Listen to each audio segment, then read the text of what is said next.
আসসালামু আলাইকুম। চলে আসলাম একটি নতুন ভিডিও নিয়ে। তো আজকের ভিডিওতে আমি আপনাদের মাঝে দেখাবো আমাদের পদ্মা নদী। অপরূপ সৌন্দর্যে ভরপুর আমাদের এই পদ্মা নদী। দেখুন কত সুন্দর একটি পরিবেশ, মনোমুগ্ধকর একটি পরিবেশ।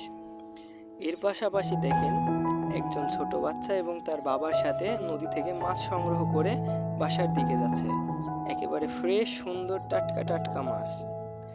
এবং বিকেল বেলায় সূর্যটাও যেন একবারে চকচকা হয়ে আছে। এইদিকে আরো একজন ছিপ দিয়ে মাছ সংগ্রহ করছে।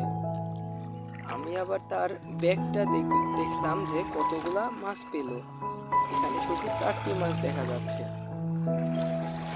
তো অসম্ভব সুন্দর শীতল বাতাস এবং অনেক সুন্দর একটি পরিবেশে আর কি মনটা ফ্রেশ হয়ে গেল। বিকেল বেলাতে আর কি পদ্মা নদীর ধারে এইরকমভাবে একটি পরিবেশে অনেকটাই সুন্দর লাগে, মনটা ফ্রেশ হয়ে যায়। একটু খেয়াল করলেই দেখেন নদীর ঢেউয়ে কত সুন্দর একটি সাউন্ডের তৈরি হচ্ছে। অসম্ভব সুন্দর একটি পরিবেশ। তো এই ছিল আজকে ছোট্ট একটি ব্লগ।